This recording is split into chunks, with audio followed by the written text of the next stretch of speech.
Well, good evening, everyone. Welcome to Punditviews. I'm Jacob Christner, the pundit's pundit himself. And tonight I have an absolutely special guest. And it's like, this is one of my very favorite ones. I've been wanting him for a while, but everything just kind of crosses wires, all that kind of stuff like that. He and Scott, between them, have kind of been my mentor since I've kind of started all this. And they have really helped. I get advice from them at times. I listen to them. I like to watch them also. They have been a combination of about 80 to 90 years in this industry, and I've been probably a good 3. So it's time for me to learn about this. So I've already had Scott Morgenroth on. I'm going to have now the second half of that, the second half of the two-headed greatness. George Eichorn. How's it going? What an introduction. I'm doing well, Jacob. Thank you so much. I'm not as good as Denzel at it. Yeah, and we appreciate being on tonight. Thank you so much. I appreciate those kind words. And between Scott Morgenroth and myself, oh my gosh, about 90 years probably of experience. Wow. Now, where did you get your start on this? How did you get it all started here? Where are you from originally? Okay, so I grew up in Detroit. I was a resident, born in the city of Detroit, and went to high school in Detroit, public school system. And then I went to Wayne State University, which is the biggest university in the city. Obviously, it's a Division II school, so it doesn't get hardly any recognition sports-wise. But they have contributed a few guys to the NFL, or nobody to the NBA that I know of. But anyways, I studied at Wayne State University, and I graduated in 1980 with a bachelor's degree in communications media. What happened to journalism? Well, it was called electronic journalism. So the curriculum that I had, Jacob, was cool because it was print and electronic. So for example, I would have some classes that were like deadline reporting classes, like as if you were at a newspaper. Yeah. And then I had other classes that strictly were radio, writing news copy for radio. Okay. And one of the opportunities, I got three. I actually got 3 opportunities in college. You're not going to believe this. I wrote for the South End, which is the student newspaper. I covered sports. Right. I had an internship at the public radio station in Detroit that was connected with Wayne State called WDET. Right. And I called football play-by-play for 3 or 4 years on that station for Wayne State football. Wow, that's pretty cool. And one of the things I knew about Wayne State, actually, because I'm from Quincy, Illinois. So we used to play in a couple of different times. They played Wayne State, and then in the playoffs 2 different times they played Oakland. Oh yeah, awesome! They played Oakland University. First time around was a 1-point loss. Second time, I think they got a win. They're both home games and both apps. See, this was at a time when it was called Memorial Gym and not Pepsi Arena. Yeah. So what they would get. So, I mean, it was like 2,200 you could fit in there, and it was rocking. It was the times when they did not have the seats all renovated and beautiful and all that stuff. It was all rickety seats, and you're 10 to 12 years old. You don't care if you're going to fall on your face. Right. It was all rocking and everything. And that place was, I would call that a smaller version of Cameron Indoor back in those times. Oh, my gosh. It was just rocking. And it's like now it's kind of renovated. They call it Pepsi Arena, and they have to kind of bring people back again. They're just not that good. But it's like, I just remember those days, and I saw Oakland twice, so it's kind of cool. Yeah, Oakland's got a really nice arena. Yeah, that's in a city called Rochester over near me. Wayne State, now they built a brand new basketball arena with the help of the Detroit Pistons. So the G League Motor City Cruise plays there, and the Wayne State. It's a very unique arrangement. Yeah. Pistons helped finance it, and it's great. They got out of an old building called Mathi Gymnasium, which is real small, like you described in Quincy. Sure. But now Yeah. Wayne State got the brand sparkling new, again, small side, 3,000 seat maybe arena, but still good enough for them and the G League team. Yeah, the thing is, there's two parts to my thought process with it. I know you got to make it sparkling, especially if you're going to have Pepsi as your sponsor, and it needs to sparkle and look better. But there is just those times, the predated air conditioning, hotter than all get out, sweating, and it's like, and you're down 20, they're down 22 points, and they're coming back, and the place is going insane. And there's like, you don't get, and it's like, I saw the videos. The Hawks won 4 games at the buzzer this year or something ridiculous. And there's probably like 300 people there. And it's just not the same anymore. No. It's just like, it's tough to watch. You're right. You cannot take that atmosphere and replicate it with a brand new place or a remodeled place.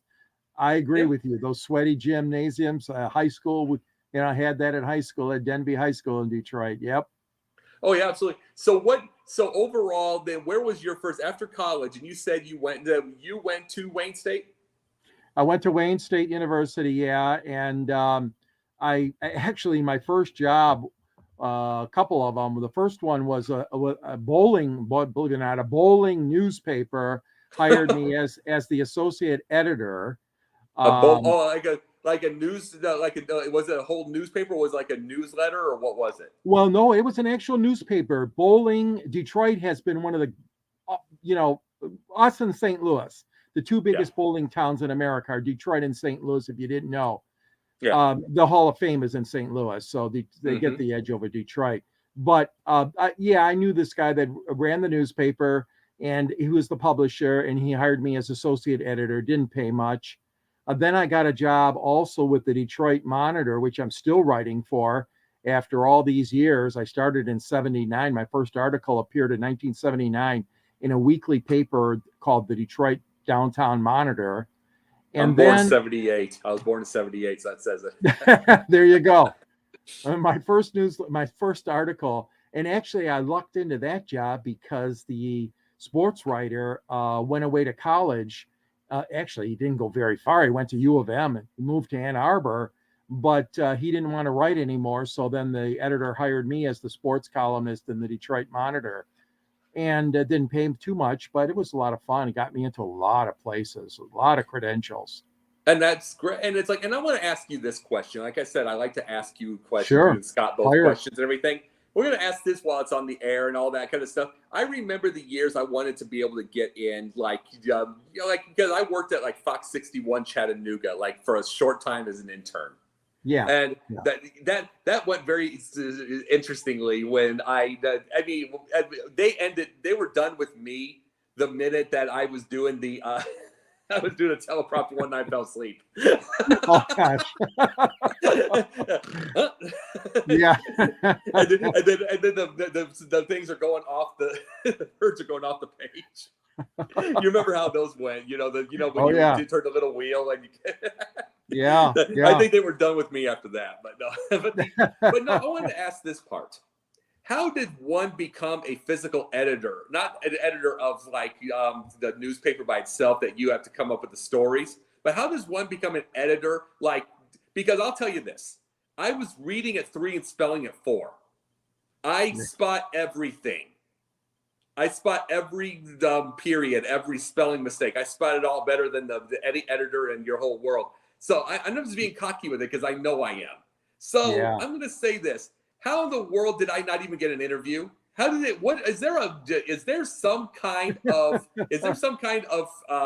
politics to the editing thing that they don't want to get somebody on the outside to come in on that job or something? That's a very good question. I never got hired by the Detroit News or Free Press. I don't know. I really didn't try really hard, but those editors, I tell you, those were primo jobs to get the editorial jobs.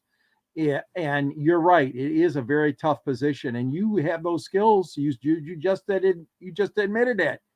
Oh, and and so they should have given you a sniff. They should have given you an opportunity. I didn't really want that, to be honest with you. I mean, my title was sports editor, but mostly it was just laying out the sports section in the Detroit Monitor, which was just 2 pages. So I wasn't in the true sense of a sports editor like and I know today. Yeah. And those guys that sharpened their pencil and correct all the mistakes, and now of course it's all computerized and digital, but I still shake my head, Jacob. I'll be honest with you. I open up the Detroit newspaper and I can find mistakes, and it just gnaws at me. I mean, I was like you a lot. I mean, I did not like to see the mistakes, and I still occasionally do see them in the big papers here in town. We're lucky to have 2 newspapers still in Detroit, the News and the Free Press. Oh my God! Go ahead. I'm sorry. No, but that being said, no, I mean, if you were like that and you were more of a nerd when it comes to editing, then you definitely should have gotten a chance. Oh my God, what business? Well, I remember this one business chronicle that it was a small business chronicle around Atlanta. This is about 10 years ago. I wanted to be able to try to get in through that way. So I took one of their free papers onto the thing and went through the whole darn thing with a red marker. And there was a ton of them. Then I went back and put my number and my name and phone number. Call me. Let's just say I didn't get the call. They probably were irritated that I did that. Yeah, they might have been, but boy, they deserved it from what it sounds like.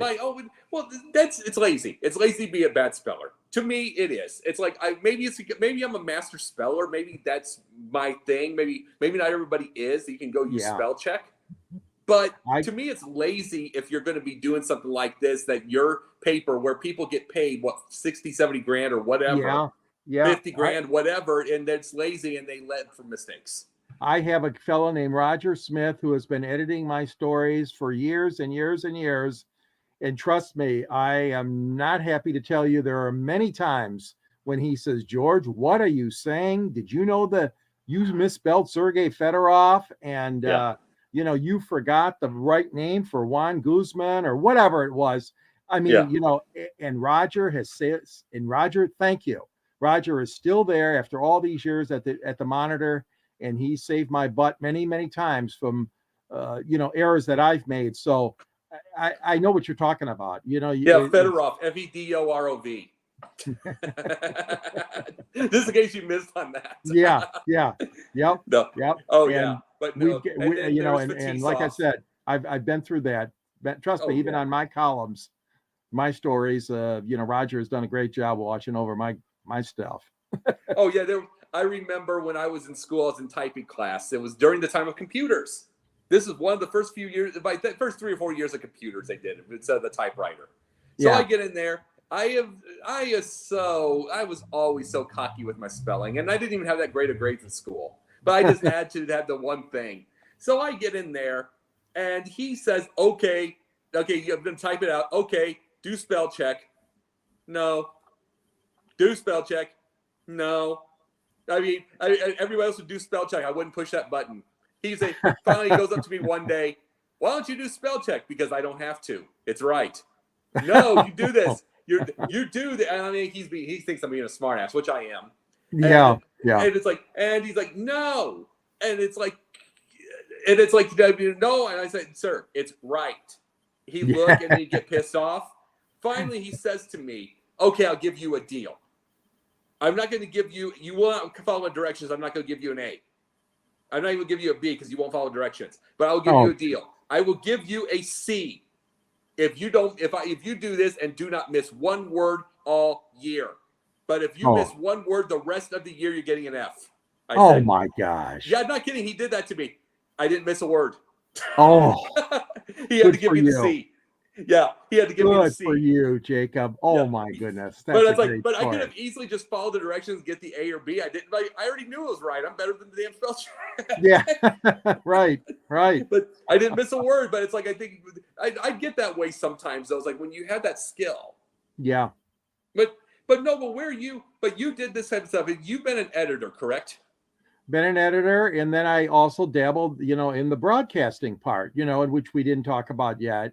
Yeah. So I had like parallel tracks because basically I couldn't decide. Did I want to go newspaper sports writer? Did I want to go news broadcaster, sportscaster? So I dabbled in both. So after that Wayne State football job, I got another break and I was hired on the ABC owned operated WXYZ radio in Detroit, very famous station. Yeah, I know about that. I mean, those call letters are precious. I mean, you can't put a price tag on those call letters. Exactly. WXYZ. Dave Dials, a very famous sportscaster, was here. Al Ackerman worked here. Well, I was on the radio side. A guy named Ron Cameron, a former umpire, believe it or not, minor league umpire, but a sportscaster here in Detroit, hired me as his producer. So I produced the sports talk show. It was on from 6 to 8, and then first it was on, I think, 5 to 7, and then it moved to 6 to 8. Well, long story short, I had this producing and call screening job, and I lined up guests. I had phone numbers for Bowie Kuhn, for Howard Cosell, for Jim Campbell. I mean, Willie Mays. I mean, you wouldn't believe the people that we put on this show, and I had access to their phone numbers. And Detroit, a lot of Detroit people, Tommy Hearns, Emmanuel Stewart, Hilmer Kenty, a lot of the boxers. But we were, like I said, me and him put together this list of who are these great people we wanted on as guests. And sometimes we struck out, but most of the time we were successful. So I was behind the scenes. Well, one day Scott Morgenroth came as an observer. He was brought on board by a guy who was a guest on the show that night, a hockey fella named Sam Greenblatt. And Scott knew Sam really well, and Scott's dad knew Sam real well. Well, Sam brought Scott into the studio where I sat to watch the show that Sam was on. Sam was on with Ron Cameron, and we were behind glass.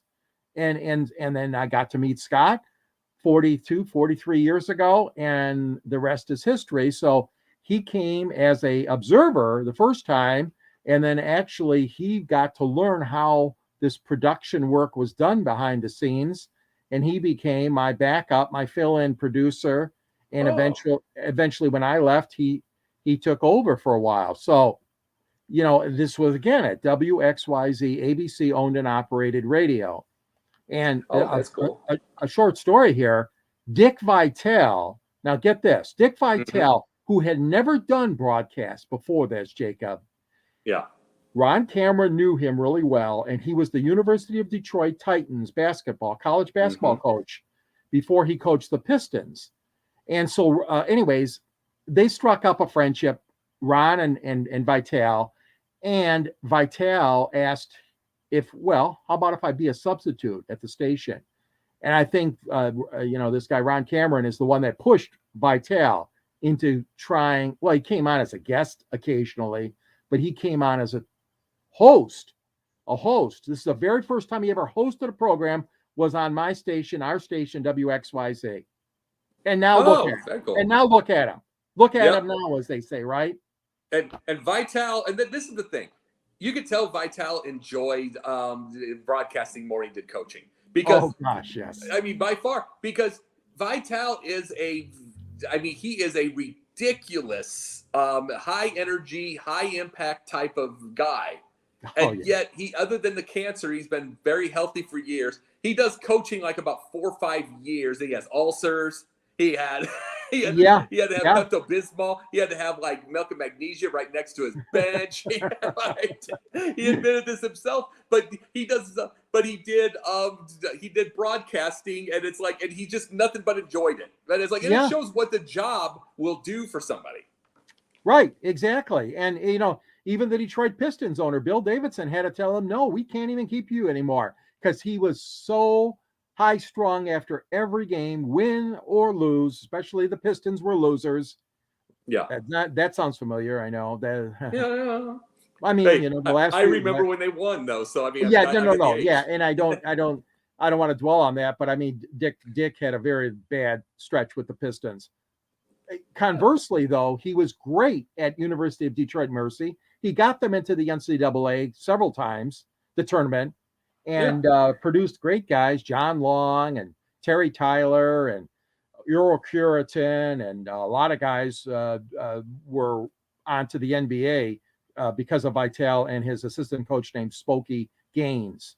Did he enjoy it, though, is the question. That's what I was saying. The college, yes. Oh, very No, no, much I'm talking so. about coaching and coaching. Yeah, but I mean, in Detroit, as far as the pros.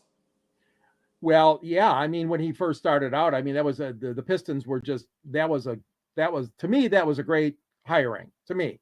Now, a lot of Hmm. people said it was a huge gamble, and it was moving him from college into the NBA. No NBA experience, but the Pistons were very excited. The fan base was very excited. Those days they were playing in the Pontiac Silverdome. They put this huge curtain up and Hmm. made it more intimate. And one part of the Silverdome was where the Pistons court was. Um, and you know, the revitalization of the Pistons included Dick Vitale. But again, you know, in his second year, I mean, the losing ways continued. He was so stressed out. He was, like you said, he was a basket case. He couldn't handle the pressure anymore. And it just became too much for him. And the Pistons had to say, I'm sorry, it's not working out. You got to go. And it was really sad because, like I said, he made his name with the Detroit Titans, the Hmm. university, and a private school, Jesuit school, Catholic school, Yeah. and did well with them. And then, like I said, the NBA was just like burnout, and he couldn't handle it. And but I tell you what, he started writing for sports columns for Basketball Times, which is a national newspaper, and then obviously ESPN called, and before you knew it, I mean, that man was on to fame and fortune. And the one thing about the Dick Vitale, this is the one deal I noticed with him. I grew up with. I started watching sports in '84, so I'm 6 years old. Yeah. So, but so you get to, and we didn't have cable in our house, so I'm going to grandma's house. You get my point. And you get to those. The Yeah. biggest thing I noticed with him, when you listen to Tommy Heinsohn, but when you listen to Tommy Heinsohn, Oh yeah. the first few years of Tommy Heinsohn, it sounds like he just wishes he was coaching Larry Bird. just, you know what I'm talking about. Oh yeah. There was two different parts of Tommy Heinsohn. There was three different parts. There was calling Trapuka to Puker. That was the first one. Or Oh Sigma yeah. Sigmer. It's just like there's that guy. Number two, basically in his own head, just laughing and ha-hawing as Larry Bird gives another pass between somebody's legs, and Yep. wishing he had Larry Bird as his as his point forward. And three, watching guys like Spud Webb and wishing he had that kind of guy as a point guard because he loved little bitty fast guys. Oh yes, he But did. Yeah. but you could tell Tommy Heinsohn was a coach. Even at my young age, when I was absorbing sports, you could tell he was a coach. The way he brought the thing up, you could Yep. not tell. Like, okay, you couldn't quite tell if you did not grow up with John Madden. That you just thought he was a fan. Yeah. You Yeah. just thought he was a fan. He did everything in such simplistic views. You Right. couldn't tell he was anything more than a fan if you did not grow up watching him be a coach. That everything, because he did it such a point. He'd go boom, boom, bang, and he went this way, boom, boom. Watch Merlin Olsen. He was going through the whole play. Right. And Right. he's going through the whole play. So did Dan Deerdorf. But you get to those. Super analytical stuff. Yeah. Yes. And there's like, when you do those, that was Dick Vitale. He was boom, bang, baby, and all that Yep. kind of stuff. They made a difference. Some of these guys made a choice to not be so analytical, to just be with the guys. It's like he did not dwell on not being a coach anymore. He's just a fan now. Exactly. No, that's a very good comparison you make with Heinsohn and Vitale and Madden. That's true because the exuberance, the passion, the fun part of it, I mean, that never left Vitale. In fact, that was part of him, and it always will be. I mean, yes, he was a good, and the analytical stuff, I think a lot of that came out with his writing because he used to do those preview magazines. I mean, Yeah. he didn't write all the previews, but I mean, Dick really became a good writer. I mean, it started in Detroit when he wrote for Larry Donnell's publication called Basketball Times, and then he wrote for Ron Cameron's publication called Sports Fans Journal. And before you know it, I mean, he had his annual publications, his annual draft previews, his annual whatever, NBA and college preview magazines. I mean, so I guess more of the analytical stuff of the side of Dick maybe was concentrated more on that part of it. But no, I agree with you. He was more along the John Madden, not the Tommy Heinsohn kind of commentator. And Yep. I always thought of Heinsohn. Like, it's like I've always thought, it's just like, I'll just say another name from wrestling. Okay, Bobby the Brain Heenan. I always thought of Bobby on when he was announcing, playing his show, playing his character. I always Yeah. thought of him as a manager, a retired manager that still thinks he can have one more in him, and I'm gonna get my next client. Yeah. I Yeah. always Exactly. so I'm gonna. That's just the character though you're playing. But I just thought of that. I think of Tommy Heinsohn as someone who didn't want to coach anymore, but he thought, well, if I just had this one shot here, I would do this and this, and he bring it with this. There are one, and then there's Dick Vitale, who's a fan. Yeah. You Yep. just don't even know. And there are just those announcers. And those announcers are special. And the same with Madden. Madden never acted like a football coach Oh because he no. did not want to do it anymore. Yep. Yep. And I wanted to show you a picture. I think Okay. hopefully we can get it on from my book, and we're going to talk about my book. We'll talk about it in a second. Yeah. But look at this. That's Dick Vitale holding a basketball. Check out those plaid slacks he wore at the University of Detroit Mercy. Yeah. And that's Dick holding that basketball there in a promo photograph for my book that I got permission to put in my book. And he looks like Jack Ramsey. Yeah. Look at him there. And how I know. And I got to mention the other guy. You wonder who's sleeping on the plane over here? That's the longtime Pistons announcer George Blaha. Oh. And it was just funny because he loaned me so many pictures, and I thought, you know what? That's unique.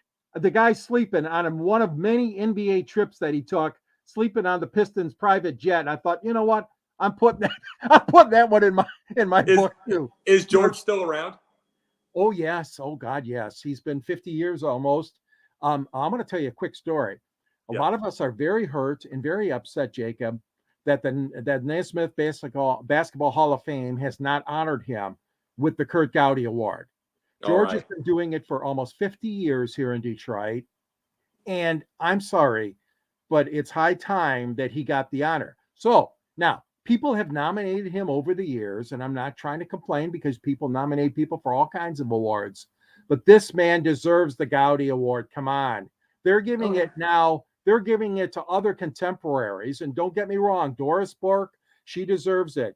And, you know, but ladies and gentlemen that are so much younger, reporters, sportscasters than he. And Walt Frazier got it recently, the New York Knicks color analyst. Okay, again, Clyde's doing great. He had a great basketball career. He's in the Hall of Fame, of course, you know, already on his playing credentials, but now he's in as a broadcaster. But please, if anybody's watching out there, help us out. We want to get George Blaha from Detroit into the Basketball Hall of Fame. Get him that Kurt Gowdy Award. Help me out. Thank you. I think, and I'll tell you this, I mean, just what you're bringing up with George Blaha, and I, as I said, I'm just going to give a theory to something like this. It always will be. Sure. I always have a thought process that, I mean, well, for one thing, Doris Burke, we've seen her on ESPN for a while.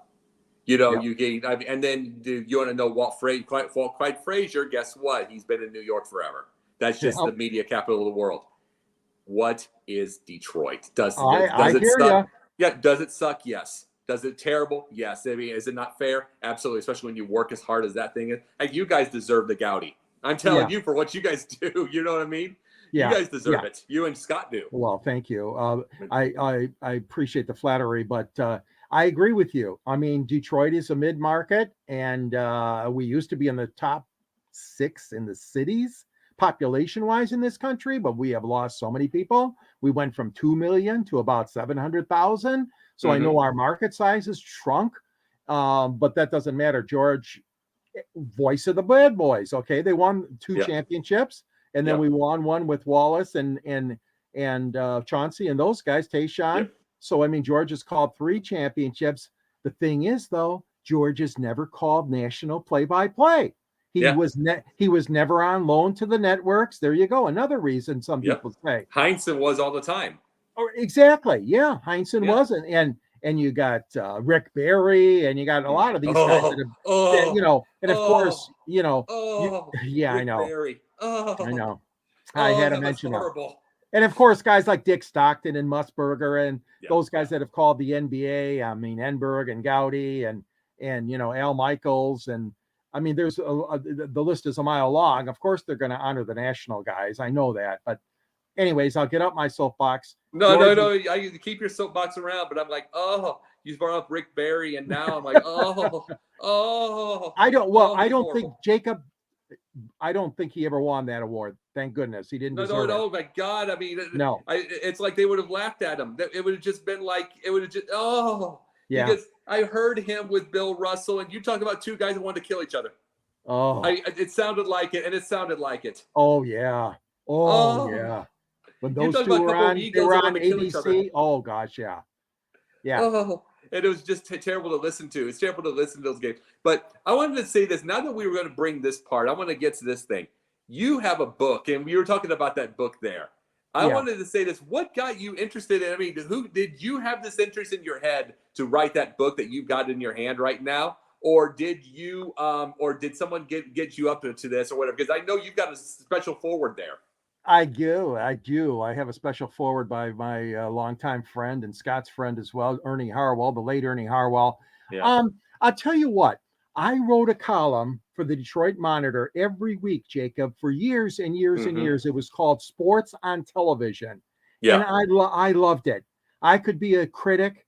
I could be a PR guy, maybe for some things coming up, and for guys like Blaha, I could do interviews. I mean, my editor is a fellow named Horace Mann. God rest him. He's up in heaven now. Yeah, Horace gave me free reign to write about whatever I wanted on sports on television. So, like I told you earlier, I had 2 pages in the Detroit Monitor every week. One of it was my regular sports column. The other page, I loved it just as much, if not more. It was sports on television. So during that time, I was on the media mailing list for so many of the networks, and so much information was passed on to me because I was like a regular media critic, if you will, for sports on television. So I got my hands on photographs and press releases, and I had all this stuff at my disposal. And I said to myself, George, look at the stuff you're sitting on.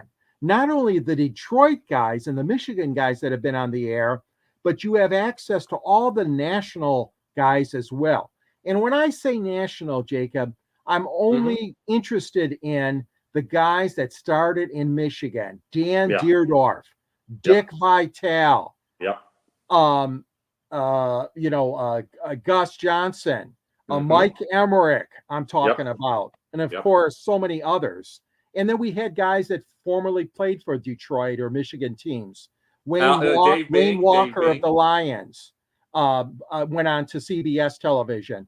Ron Kramer of Michigan football went on to call CBS football. So, I mean, I had all that stuff at my disposal, all these guys with ties to Michigan and Detroit. So I thought that combined with the local guys, I mean, heck, it wasn't hard to come up with a book like this.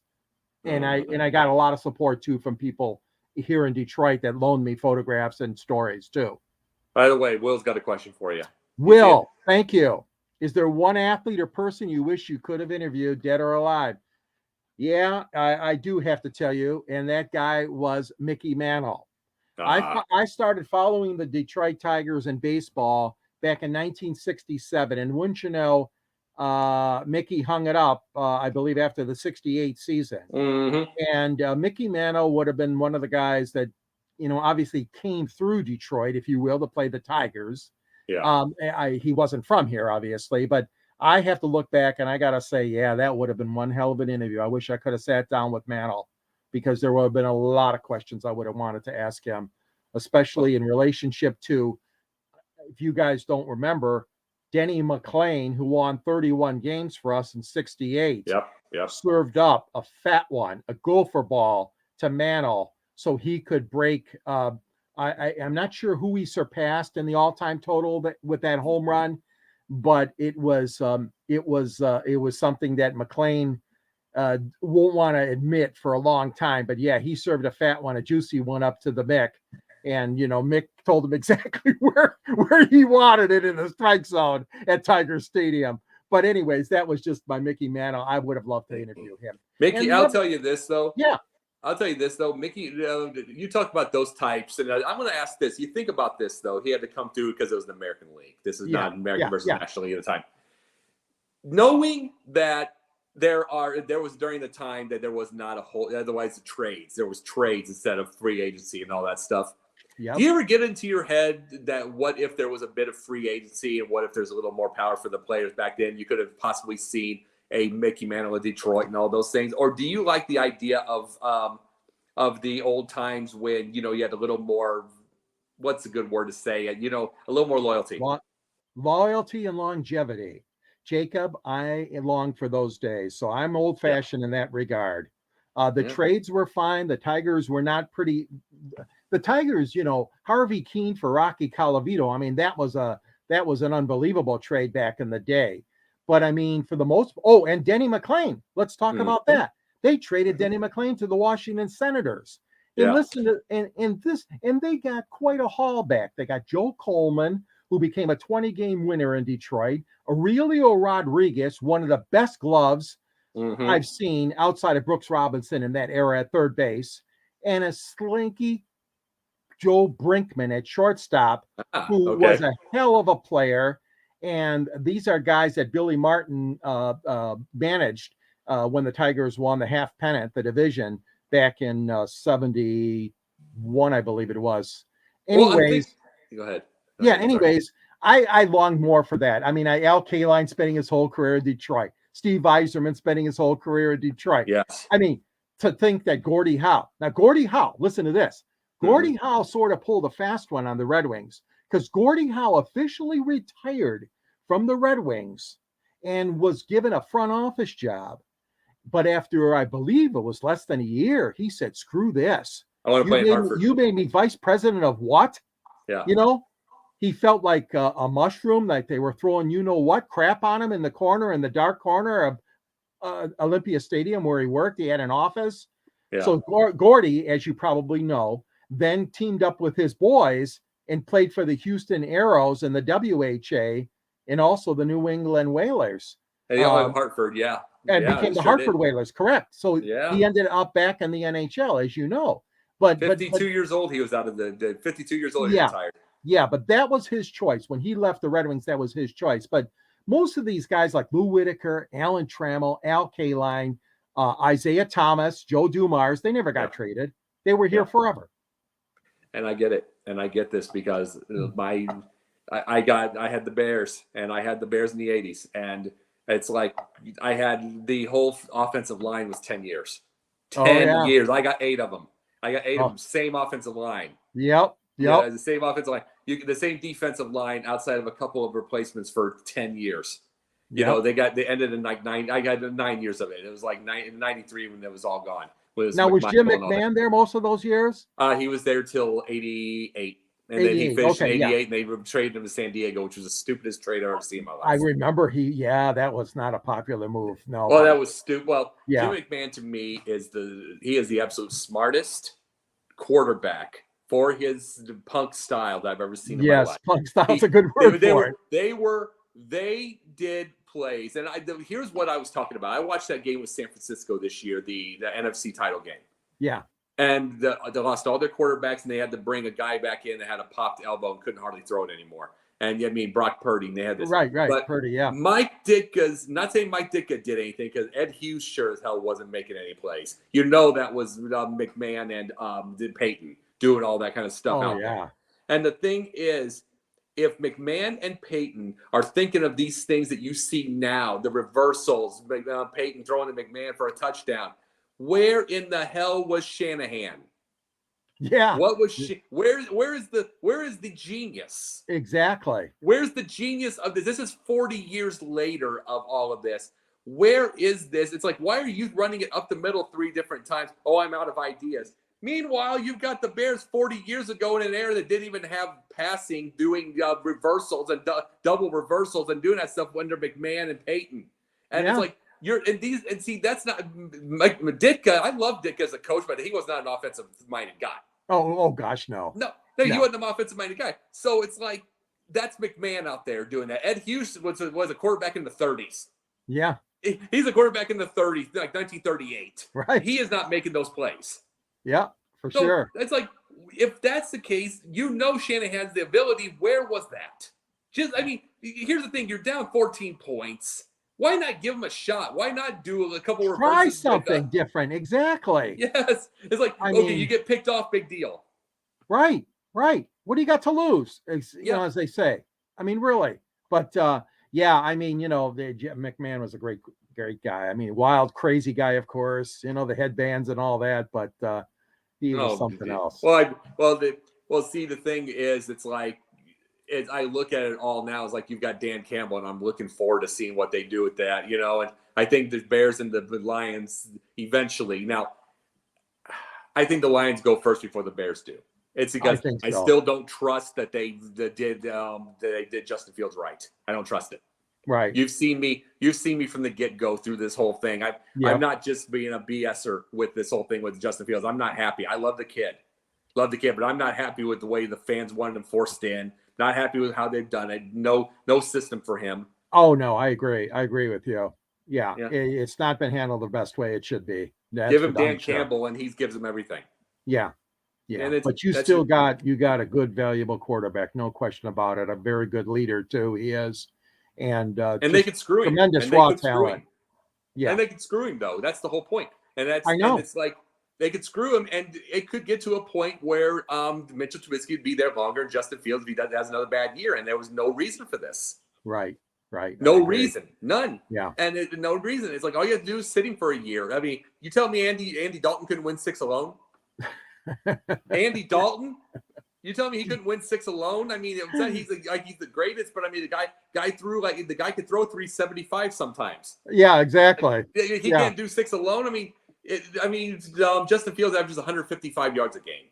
Yeah. I mean, there's not in this era. You can't do that. But I agree. No, I agree. And I want to ask you. I'm going to ask you a couple questions when it comes to journalism now. Yeah.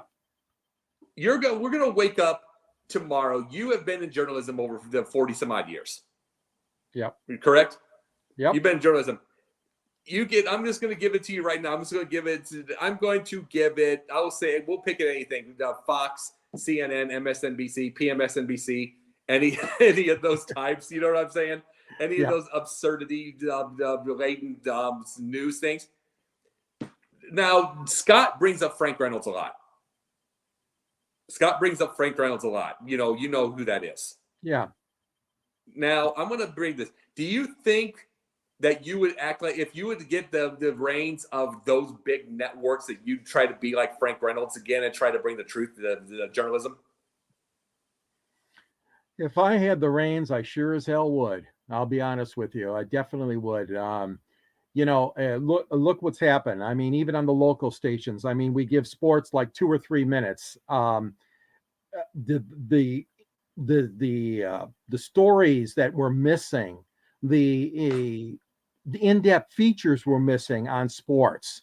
I'm talking about people associated with sports, athletes, success stories, people that have overcome so many hardships and so many setbacks in the world of sports. And all these stories we're just ignoring. Now, I will give our friends at ESPN credit, because 30 for 30 and I mean things that they have done with special features. Yeah. And remember HBO Real Sports with Gumbel? Yeah. I mean, when we had good stuff like that, Jeremy Schaap and his father Dick Schaap. Now those were investigative reporters. I know that Scott can't stand Howard Cosell, but Howard Cosell was a journalist. Howard Cosell was another one who dug for stories and dug for information. You might not like his voice, his style, whatever, but he was one who broke the death of John Lennon that night during the middle of a broadcast, a Monday Night Football telecast.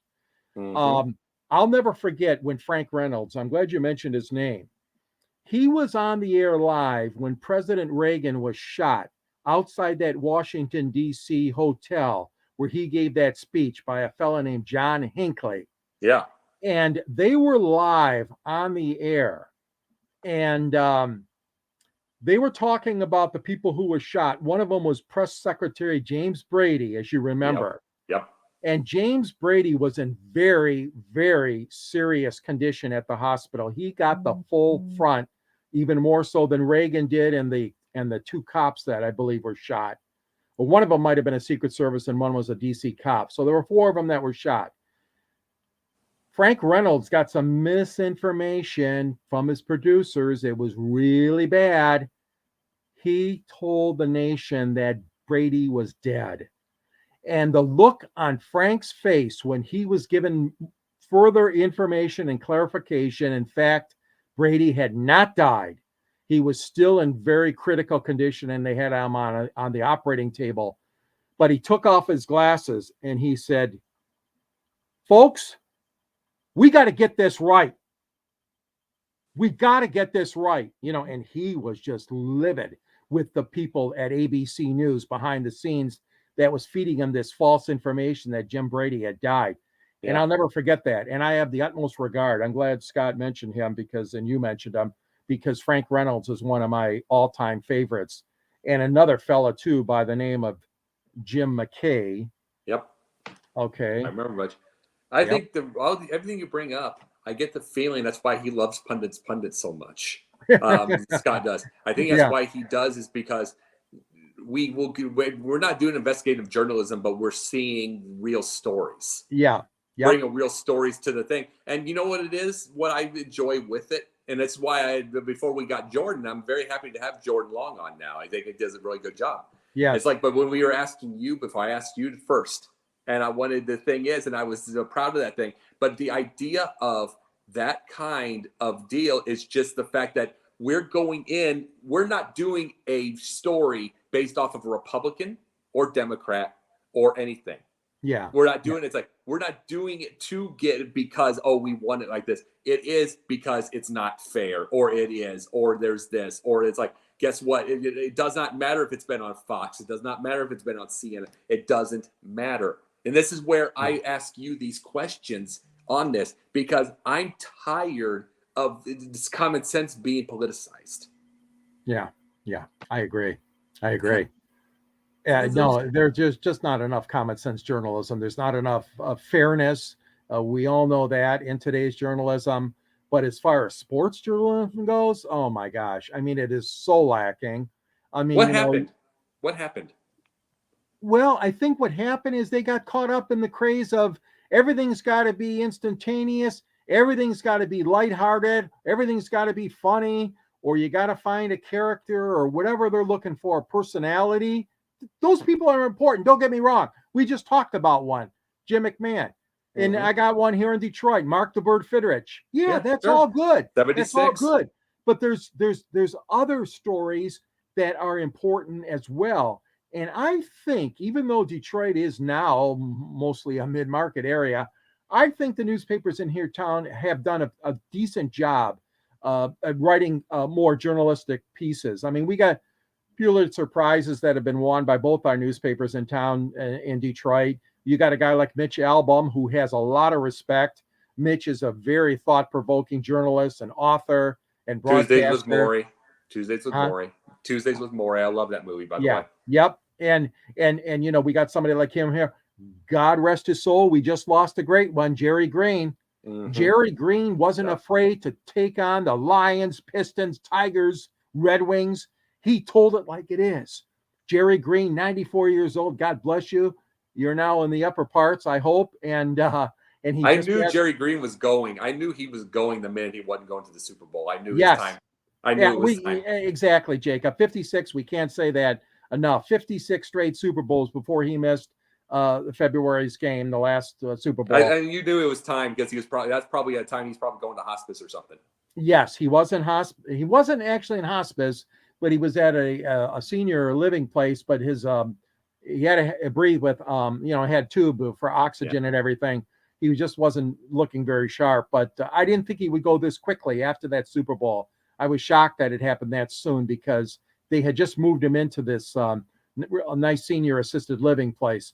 But that being said, all I'm saying is Jerry Green. Now, you talk about a columnist that didn't mind telling it like it is. And we've had others in Detroit, Shelby Struther and Mike Downey and Drew Sharp and Mitch Albom, like I said. And now we got another one here, that's really good. And there was several of them. I don't want to mention their names, but there's still some guys here that tell it like it is and tell the truth behind these stories. And good journalism is what I'm saying. So, yeah, it's changed tremendously. And it has. And it's like, And you see me on the Twitter, and you see me on the social media and everything. I go after the idiot journalists. I go after Olbermann. I go after. I mean, they even maybe it's like I can say F off. I mean, I do, because quit. Okay, you don't like Trump, big deal. This is the thing that gets me with the journalism, and this is what I wanted to bring up with this. There's something called a congressional record. I don't care if you don't like him. This is where the journalists fail. I don't care if you don't like him. There are things in that congressional record that he did do, and it shows, and you will hide it. Not you, but you get my point. These people will hide it. They will hide. There was a thing in these. There was a executive order from Trump that lowered insulin prices. They erased that so that Biden can make it look good, and then they pretended that Trump never did it. That is journalistic malpractice. I don't care if you don't like him. That's exactly right. You can't do that. Erase the record and wipe out everything. And it's just craziness. It's just stupidity. And no, I there's no fairness anymore. We know that in today's modern news technology, cable outlets and all that. There's no fairness. We know that. Well, it's why I do. That's why I do. But anyways, I mean, getting back to sports, I'm just saying, we have so few of those people that are really into the journalistic part of it. And like I said, some of the names that we mentioned, of course, were some of my favorites: Dick Schaap, Jeremy Schaap, Album, and of course, my friend Jim McKay. Oh God. I mean, this guy was incredible. The Olympics, when he was thrust into that Munich massacre and had to be on the air for ABC. Okay. After that terrible terrorist attack on the Israeli athletes. I mean, Jim just did an unbelievable job. I mean, he was, to me, Mr. Olympics. And obviously, NBC got the contract and promoted, and Bob Costas came over, and Bob's been a good journalist too. I'm not dissing him at all, but I mean, there was nothing like what Jim did, and Roone Arledge, of course, and what Roone did over at ABC for sports was just tremendous. Well, it's why I was sidelined. It's like, and I haven't ever tried to I've never put in one resume for Bleacher Report, for WWE, for ESPN. I've never done any of that, and the reason being is I know what's going to be found on my social media, and I don't care. The thing is, maybe the thing is, these are the points. I'm not trying to offend. People aim to be offended. That's my point. But see, I'm no journalist. Pundits pundit for a reason, because I'm punditing the pundits. I'm going after them. I'm going after Stephen A. I'm going after Kendrick Perkins. I'm going after them because I'm tired of hiding things. Maybe I'm not a journalist. Maybe could I be a journalist? Sure. But I could, but as the thing is, if you ask, could I? Sure. But it's another job. It's another time. I need to get paid to do that.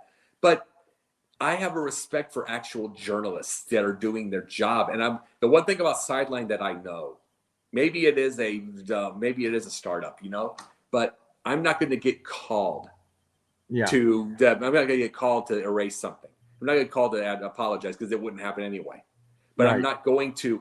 And when we're doing you remember what happened with Jalen Rose and that hostage video looking thing they got during the NBA playoffs last year? Oh, yeah. And that looked like a hostage negotiation, a hostage thing. And it's like, I'm so sorry. It's like, no, I'd walk off.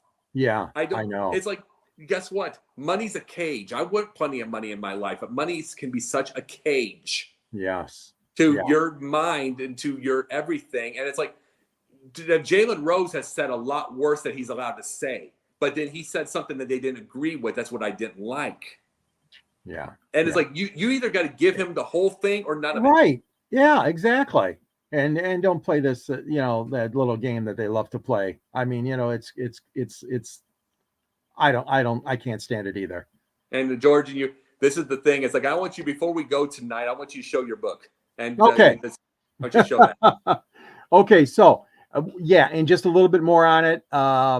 Baseball, football, basketball, hockey, Ernie Harwell, just a few of the names coming from Detroit. I mentioned a couple of them earlier: Dave Dials, we had a Tiger broadcaster in University of Michigan football, Ty Tyson, who was the start of all this broadcast stuff in Detroit. But I'm telling you, for a market this size, we've had some incredible announcers. Yes. George Kell, Ernie Harwell, Paul Carey, Ray Lane, and then in hockey, guys by the name of Bruce Martin and Bud Lynch. Both of them have won the Hockey Hall of Fame Broadcast Award. Basketball, I already mentioned George Blaha, and we have Mark Champion, and we've got a lot of great guys over the years. And then in the football, obviously, Bob Reynolds, Frank Beckman, and Van Patrick, and Mark Champion, Dan Miller are some of the football names we've had, plus Bob Ufer for Michigan football. I love how you go Ufer. Bob Ufer. He was the biggest homer around, Jacob. Yeah. Biggest homer around, Bob Ufer for U of M football. And he didn't care. He didn't care. He had a horn. He put a I don't know what kind of horn you'd call it, like a horn on a bicycle. Yeah. And every time Michigan scored, he'd be pushing this horn, or his producer, on the broadcast. I mean, totally. I love how it's not Ufer because it's not Euchre. Yes. Ufer. U-F-E-R. Yeah. Not Euchre. Yeah. He's still going strong in Milwaukee. 89 years old. Yeah. Yep. Amazing. Yeah. Well, George, it has been a pleasure and an honor. And that book, and is your book in like Barnes and Noble or any of those places, or? Yeah, you can still get it online mostly. Scott has a link on the South Florida Tribune website to purchase it. You can also go to eBay and Amazon too, and you can find it. Detroit Sports Broadcasters on the Air. Thank you for having. Thank you. It has been an absolute pleasure. It's an honor. Yeah, you guys have been awesome with me, and I appreciate that. And I look forward to keep having to seeing you around and everything. And one day, if you ever have time, I mean, when there's a break or anything, I might have you on Pundit. I'd love to be on. I know I can't be a regular, but I'd love to be on as a guest. No problem. I'll get you as a replacement, just like for a week or something. Sounds good. You have a wonderful night. You too. Thank you, Jacob. Bye-bye. Good night. Bye-bye. Bye.